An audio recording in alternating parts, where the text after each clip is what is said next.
thank the organizers for this meeting and for giving me the opportunity to present these results. And it's great to be in Bangalore. So the title of my talk today is the Ricci Flow Analysis of Financial Assets. And this work was funded by the CNRS and the LPTMS. And I also wanted to mention, since it came up yesterday, that I happen to be a CEFIPRA alumna and first went to France on a CEFIPRA postdoc before I was hired by the CNRS. So, Ricci Flow. This slide here is a teaser, is a sort of teaser for the things I'm going to be speaking about today. And what you have here is data from NASDAQ represented in the form of a graph. So NASDAQ is a stock exchange, and the NASDAQ 100 is an index which is created for the top 100 companies on this exchange, excluding the financial companies. So on this graph, what I have as the nodes are the members of this NASDAQ 100 index. And we have data here which is computed for about 5 years. So starting from January 1st, 2020 till about 15th of November of this year, 2024. So this is daily data from Yahoo Finance. And all of the members of this index are the nodes, and the edges are stock correlations. So as you can see, this is a fully connected graph without any apparent structure. That is, all of the nodes are connected to, each of the nodes is connected to all the other nodes. And the average correlation on this graph is 38%. So why study stock correlations? Basically, you can think of the economy as being, you can think of the economy as being a complex dynamical system. And stock prices are actually a good proxy to study such a complex system. Also, the availability of very high quality data makes it attractive, makes it a good thing for scientists to try and study this. So as we saw in the previous slide, these correlations, this graph, the NASDAQ graph, for example, is highly correlated. And so therefore, you want to understand what might be the common factors that are driving the stock prices. The thing about an index like NASDAQ is that it divides all the available data into fundamental sectors based on the economy. And these fundamental sectors are rather limited. And there are 9 of them for the NASDAQ. And let me read out some of them. So you have 9 sectors: industrial, technology, retail, telecom, biotech, healthcare, transport, media, services. But that's limited, and it might not reflect the current reality of a company. For example, if you take GE started off as a utility company, and at some point it started a financial division. And at that point in time, at a certain point, the financial division began to represent half of the revenues of GE. So should you consider GE to be a utility company, or should you treat GE as a financial company? You can ask the same sort of question for Google. Should you treat Google as an internet company that runs a search engine, or is it an advertising agency? So this is where a data-driven analysis can be really useful in revealing factors that are driving stock prices. Also, stock correlations are at the absolute center of a lot of financial mathematics. So anybody who speaks about stocks is speaking about risk measure and risk modeling, and stock correlations are the beating heart of this sort of activity. A really important feature these days is to try and detect emerging thematic risk baskets. An example of this would be the Trump election, where there was a lot of talk about a green-brown divide. So should you, like green oil versus, green energies like solar or wind. So the question is, depending on the outcome of the election, your risk would be different depending on what your portfolio was exposed to. So stock correlations can help you detect such, and I hope to show you in the later slides how you can do things like this. Sovereign wealth funds and pension funds routinely use stock correlations to do portfolio allocation and portfolio optimization. And stock correlations are at the absolute heart of derivative pricing and options and everything. So, so this is a case for using for data-driven analysis. So the trend in data analysis these days is to borrow like very fancy methods from mathematics and to try and adapt them to studying discrete data and to study them on graphs. I'm going to skim over topological data analysis and go directly to geometrical data analysis. While topological data analysis can give you an idea of the system as a whole, geometric data analysis has the advantage of giving you local information.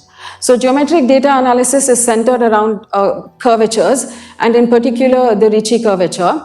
And the advantage of having looking at a quantity like this is that it's local, and when you have a local quantity that performs well all over the system, you're able to sort of draw global conclusions about it.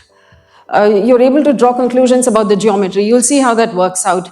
So there are many ways of doing the Ricci curvature, including a combinatorial curvature. But in the time that I have left, I'm just going to talk about the one that I've used for stock correlations, which is, in fact, because Foreman-Ricci combinatorial curvatures don't work very well for time series data. So it's better to work with Olivier-Ricci curvature and which is combined with optimal transport to give you, to look at your data. So Hamilton introduced the so-called Hamilton-Ricci flow. That was around 1982, and he introduced this flow equation in order to try and solve or respond to the Poincaré conjecture. I'm not going to go into the historical aspects of this, but a present-day statement of the Poincaré conjecture would be to try and classify three manifolds. So as we are all familiar with the classification of two manifolds, we feel it, and it's proved that you can think of like a two manifold, a surface can be positively curved, can have a positive curvature like a sphere, can be flat, or it can have a negative curvature like a saddle. So the question is, the simple question which was asked roughly 100 years ago is, could you do something like this for three manifolds? Can you take a very complicated looking three manifold and decompose it into a nice spherical part, a nice hyperbolic part, and a nice flat part? This involves a huge, this slide represents 100 years of heavy-duty mathematics and is still a very active field of research.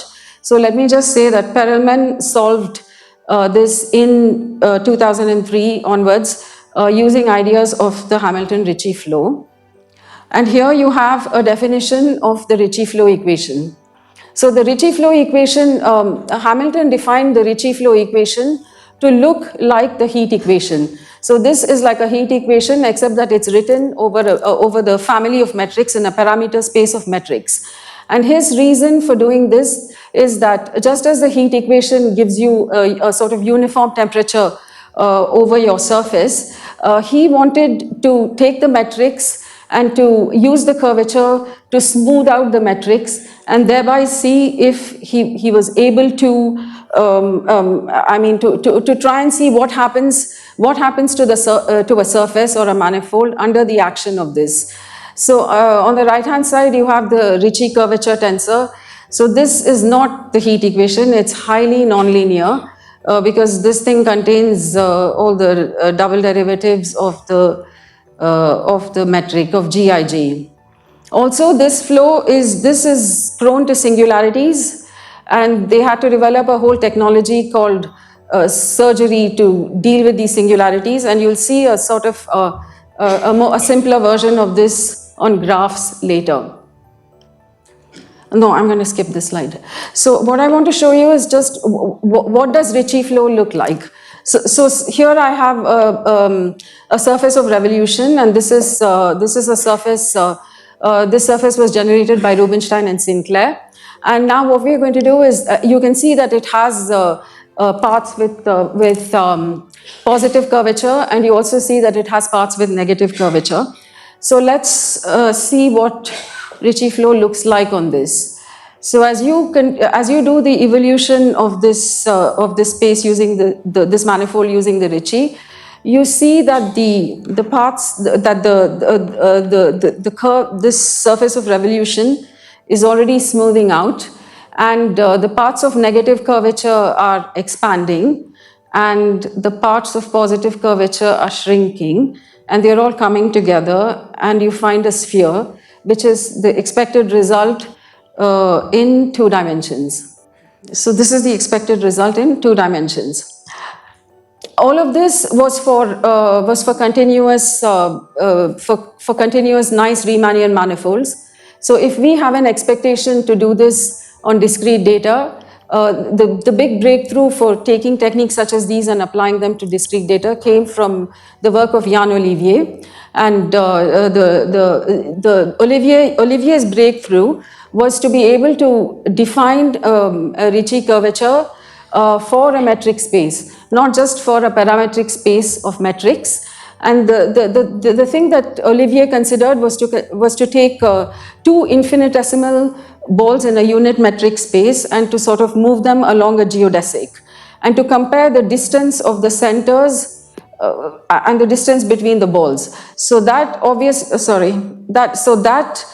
involves the Wasserstein distance. So he was able to compare he took the ratio of the Wasserstein distance to the metric distance, and using this sort of coarse curvature, he was able to define this coarsening of the space. He was able to define a Olivier-Ricci curvature.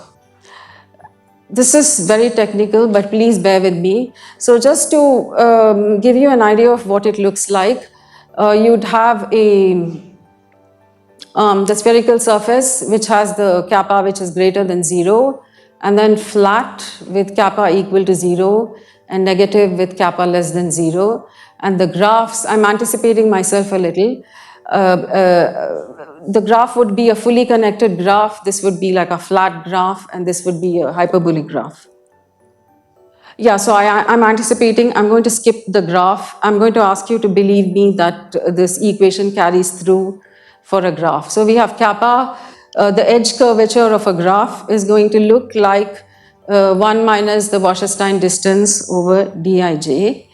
And I'd rather tell you how you do this for a toy model. So here we have a fully connected graph with 5 nodes and 10 edges. Yeah, 10 edges. So, so we are going to do like a toy optimal transport on this.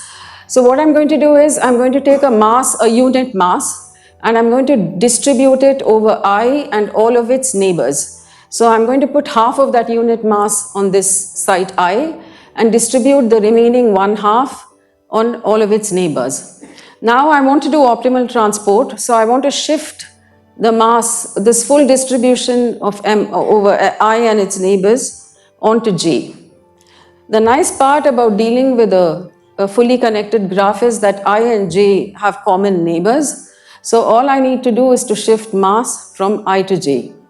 So I have half on I and 1/8 on J. I want to get 1/8 on I and half on J.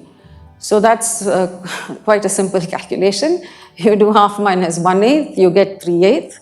And I say that the curvature, the Ricci curvature of this edge ij is then 1 minus 3/8, which is 5/8. So that's about 0.625. We have the Ricci curvature of this graph. So you can repeat this this calculation for, if you do it for a graph of n nodes, you'll get like 1/2 of n over n minus 1, which is slightly larger than 1/2. Now we are, after all of this machinery, we are finally ready to define an algorithm to do Ricci flow on graphs. So this is following the work of Yost and his co-workers have done an enormous amount of work on this. This is work, and also his book is quite amazing on geometric analysis. And this is also work by Ni, Lin, Liu, and co-workers. So here what we do is we calculate I'm simplifying, we calculate the Ricci curvature on an edge at time t and use it to define the distance at time t minus 1. So if you have a graph with positive curvature, you can see that when you propagate it in time, when you go from t to t plus 1, kappa greater than 0 reduces the edge weight and brings your two side points together. If kappa is equal to 0, you are not changing, you're just doing, they stay parallel. And if kappa is equal to 0, they stay parallel. And if kappa is less than 0, you're increasing your edge weight and your distance is going to diverge. It's going to increase and your 2 points are going to diverge. Oh my God. How much time do I have left? I'm going to skip this. You're going to believe me that you can do community detection. This is a benchmark, so you're able to do community detection. I won't even go into this because this is a case where the community is fixed and stocks, as we said, a case when communities are not at all fixed. So how do you cluster stocks using Ricci flow? So I have n stocks in my index. I have a price pi for a stock at time t. I'm going to define the return on this price. And the correlation between stocks I and j is Cij, not yet the correlation. Cij is the Pearson coefficient correlation defined in the standard way between these two, between the two stocks I and j.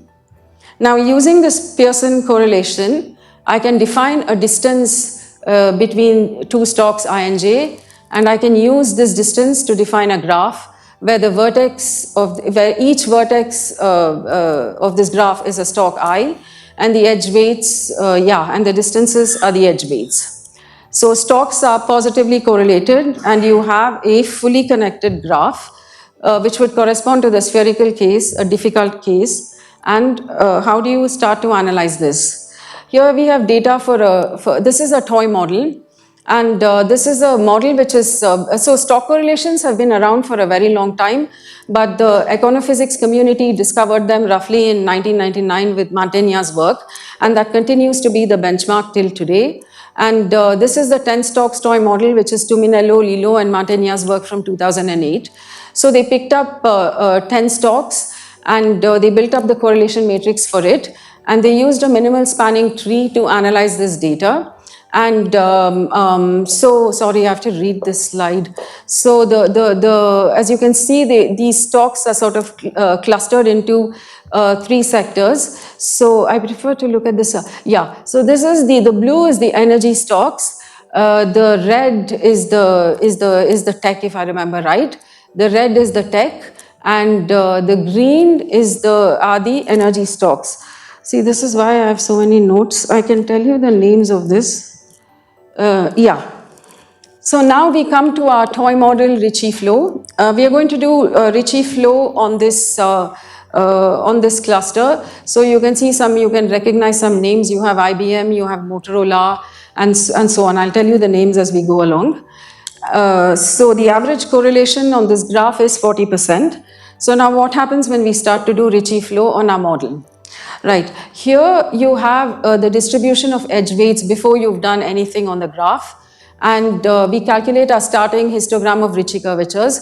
So you see that they're all spread all over the place, though this is quite small, between 0.5 and 0.56. Now we flow this, we do 10 iterations of Ricci flow, and you see that the edge weights have completely split into 2 parts. We have edge weights around 2 and around 0, which are close together, and these are the links which are far apart. And likewise, we have a histogram of Ricci curvatures which go with it. So we say that these are very long links, so we can do surgery on this, we can cut them, and So when we look at our toy model and we do this, we see that our cluster has separated into two clusters, and here you have all the energy sectors which are completely split from the first cluster. So which is very pleasing to us because this is what we were looking for. And now we continue to look at the remaining 7 names, and we put it through Ritchie flow. And again, we see that, I think that's 10 iterations. And we see that it's splits up again, and we have these longer edge weights, and we do surgery with them. And we see that it splits up into oil, and it splits up into tech.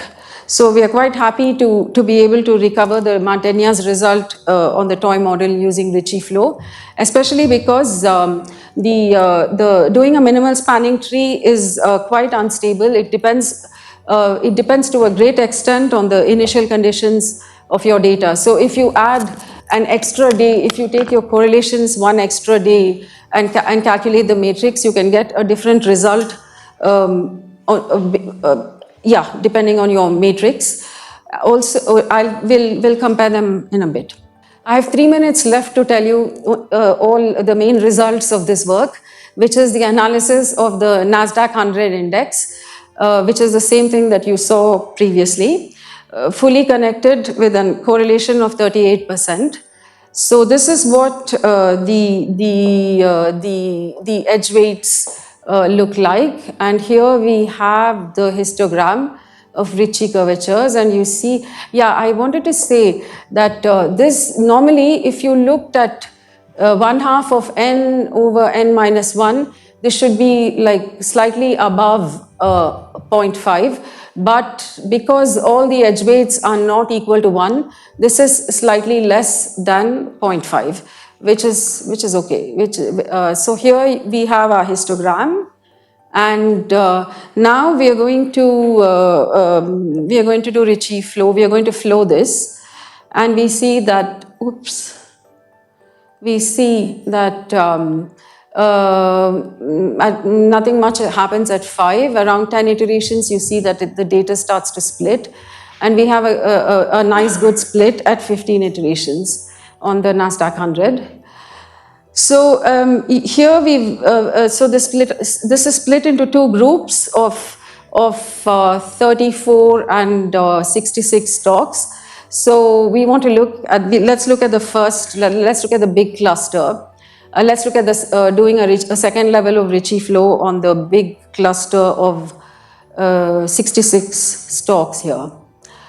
Right. So we are happy. We are pleased to see that this splits up into groups, and then we do surgery on the long links, and after 15 iterations, we have something that looks like this, and this is nice because at the second level of the NASDAQ, if you look.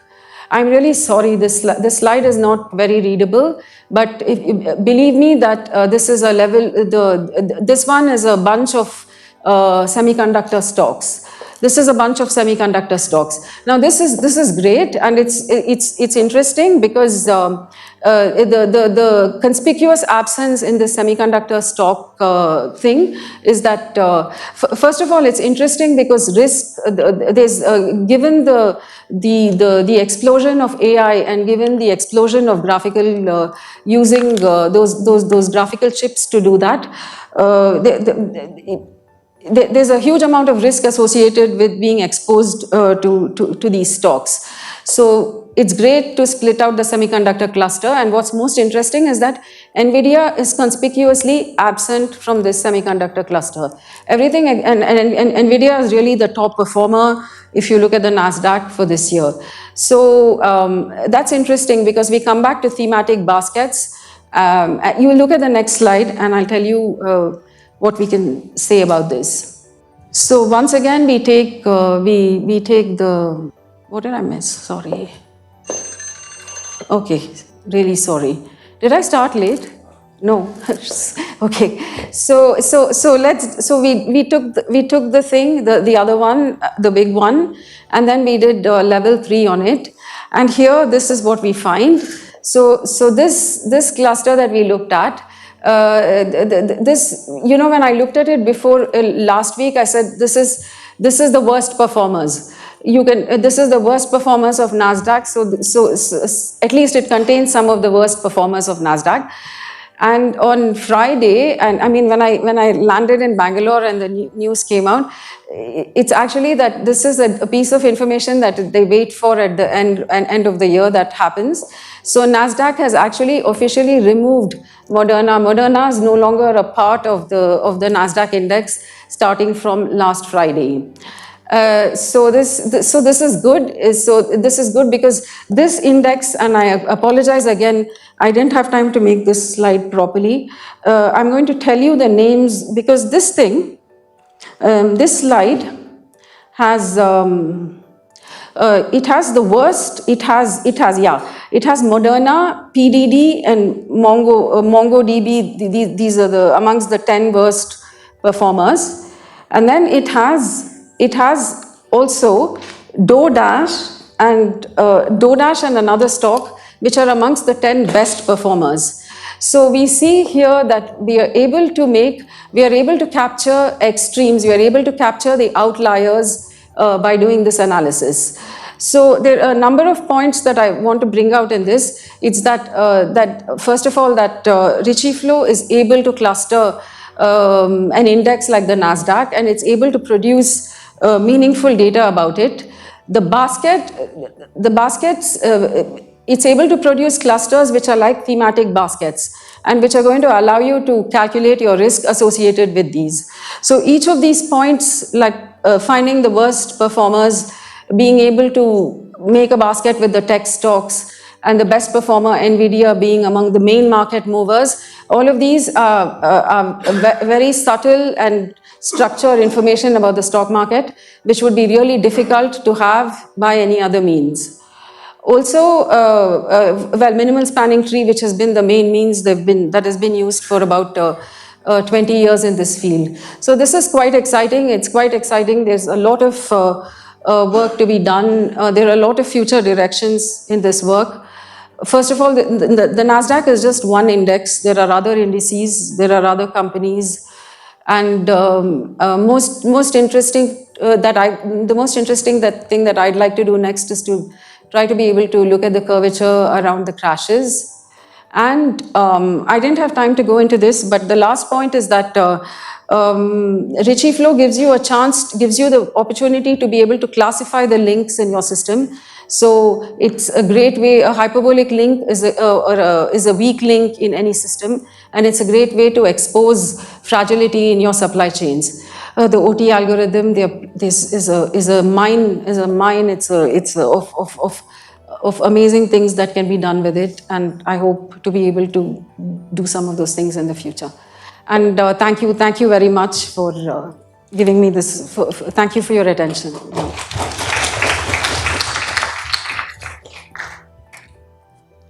Questions? So how do you calculate? You mentioned there was a distance called the Wasserstein distance. How is that calculated? How are D and W calculated from your data? I didn't understand. In general, or from my data? I mean, if somebody gives you a bunch of returns or something, I didn't understand how that's calculated. So in the continuum, there's a very good, very properly defined way to do it. Yeah, no. So so the discretization of Olivier Ritchie's discretization Olivier's discretization tells you how to do that. Yeah, Olivier's discretization tells you how to do that. So Olivier takes a metric space. He starts looking at geodesics on the metric space. He considers 2 points X and Y and considers infinitesimal spheres around them. And then he starts to flow those infinitesimal spheres along the geodesics. And then he asks, if the spheres are parallel, then the distance between the spheres and the distance between their centers stays constant. If your space is curved, then your geodesics are not parallel, and there will be overlap between your spheres as you move along. And that brings you straight, so the distance between your centers might be greater than or less than the distance between the spheres calculated along according to a weighted mean. So that brings you into the terrain of optimal transport and the Wasserstein distance. I see. So that's the key. There are other discretizations possible, and Lott and Villani, famously got the Fields Medal for that. But this discretization is particularly is a good one to be able to put it on the graph, because obviously you can discuss whether it's the right or wrong discretization forever and ever. But yeah, Kiran, I'm. Thank you, Bhargavi, for this very nice talk. I know it's a very naive question because I know nothing about these kind of things. I imagine that people have many different means to do clusterings when they have data, probably using principal component analysis or things like that. So how does this technique compare with the usual ones? Is it more efficient? Are the results different?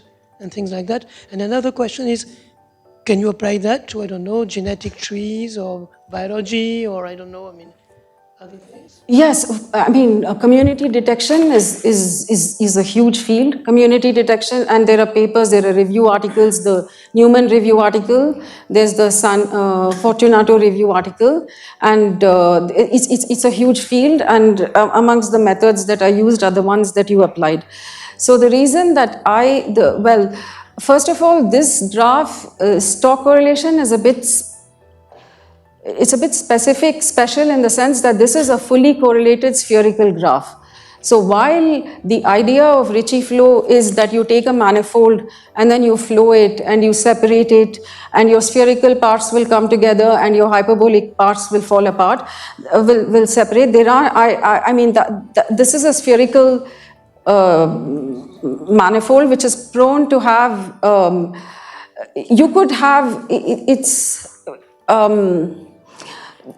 the main work of Hamilton was to prove that you can do surgery to control the instabilities of the spherical manifold. So I'm not in any position today to compare Ricci flow with all the techniques of community detection. And even community detection is one aspect of this. For me, the aspect which is really nice about Ricci flow is that you keep a local point of view, and you keep a local point of view at every part of your manifold. If you're doing a minimal spanning tree, you have to classify your links at the very beginning of your minimal spanning tree, and you have to cut things. And then you end up with situations where you have cycles in your graph and you have all sorts of things. Here you keep, for me, a major technical advantage is that you know that this is clean, that the main work done in proving the Perelman conjecture was to say that you can do this, that even though singularities develop, you can do surgery along the singularities and you're still clean. So any link that you're cutting, you're allowed to do that. And you're only cutting it at the end of your procedure. You're not starting by cutting links. So you're not messing with the topology of your system right at the beginning. That gives you a significant measure of stability while doing this. And yes, this has been applied to, people are getting excited about it and it has been applied, but stocks have not yet been done, and being fully positively correlated, it's nice to be able to do this with Ricci flow. So, okay, I had a very quick question. And actually, where do the stock prices actually go into computing, let's say, any of this, like the curvature? Or whatever? Yeah, the stock prices go into calculating Cij. You start with a matrix which is based on stock prices. Wait, I have to find that. Here. So the correlation matrix is the stock. That's the input, is it? Okay. Yeah. And that Cij goes into constructing the curvature. It goes into yes. Okay. Yes. This gives you the first round of edge weights, and then with this round of edge weights, you calculate curvature, and then you iterate. Equation. Yeah, but your starting point is this stock correlation, which is the return. It's the correlation of return. It's not the correlation of prices. It's the correlation of return. Okay. let's thank, I think this was the last talk, so let's thank all the speakers. Thank you. Long live India and France friendship.